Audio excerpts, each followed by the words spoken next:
They're back at 500. They've won 11 of their last 14 games, which wouldn't be particularly significant or as significant if it wasn't with who's doing it. Like, if this was all being done by Gio Urshela and Mark Canha and players like that weren't part of the future, it really would be, unfortunately, I think for most people, just a big yawn. So what? Back at 500. But they're doing it with this new first baseman they got, this Spencer. How do you say his last name? Torkelson? Like, are you kidding me? He looks great since he's returned from the minors. Parker Meadows has looked great since he's returned from the minors. And then there are other guys who might be establishing themselves as part of the core moving forward. I mean, cool moment last night when Jace Young went 2 for 5 in front of his brother Josh, who was in town. The Tigers had, as Josh put it, a wraparound series with Chicago, meaning they played into the next week and had a game on a Monday. Texas opens a series with Chicago tomorrow, so Josh Young was there to watch Jace Young. So you got an all-star big brother and a little brother, and the little brother showed out last night. Almost hit one out while they were interviewing Josh Young. That would have been really cool.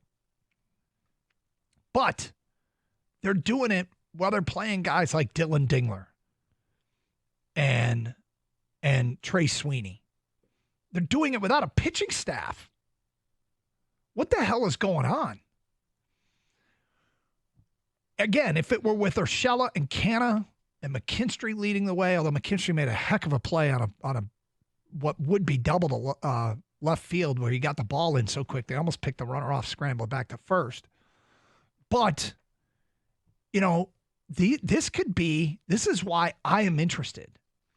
I am not worried about this group of Tigers letting me down because they didn't make the playoffs. I'm not worried about that. I'm not worried about how much ground they have to make up. I'm not worried about that. But I would currently characterize my state of mind as it pertains to the Tigers as interesting again. I think they're interesting again. And I guess that's what we want from you at 248-539-9797. Yeah, when you're 6.5 games out of a wild card spot, you're looking at a team that is technically on the fringe of being considered in the playoff chase. I would only describe them as on the fringe. But let me throw this at you. We can say, they're only back to 500 because they just played the White Sox and took 4 out of 4 from the White Sox. Yep. It definitely had something to do with who they're playing. There are 30 teams in Major League Baseball. 27 of them have a tougher schedule than Detroit based on opposing winning percentages the rest of the way, meaning the Tigers have one of the easiest schedules the remainder of the way. So did they feast on a bad baseball team? Yep. Can they keep doing it? Yep. They can. Now, are they going to win 11 out of 14 every 2 weeks? Probably not. And unfortunately, that's probably the kind of run they're going to have to get on to really play themselves back into this thing. But 248-539-9797.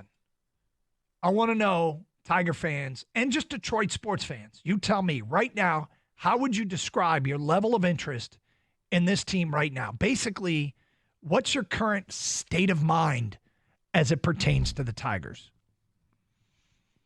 Because I said it. I'm not worried about them letting me down as it pertains to the postseason. I'm being realistic. Probably the most important thing that's going on right now is them potentially establishing the core of young players to build around. And if they continue to play well, I would hope it propels ownership / Scott Harris or whomever to say, all right, we didn't block young players last year. We didn't. We gave them a chance. Here are the 4 or 5 that we really like now.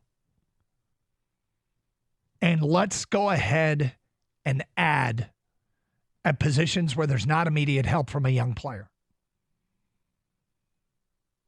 Like shortstop, trade, free agency, whatever. And let's go ahead and add another good starting pitcher.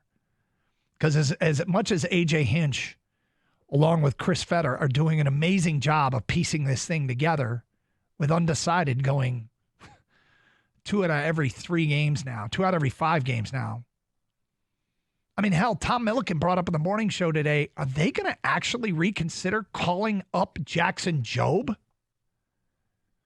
and say, all right, we'll clear a spot on the 40-man, we'll call him up, and we'll do so before,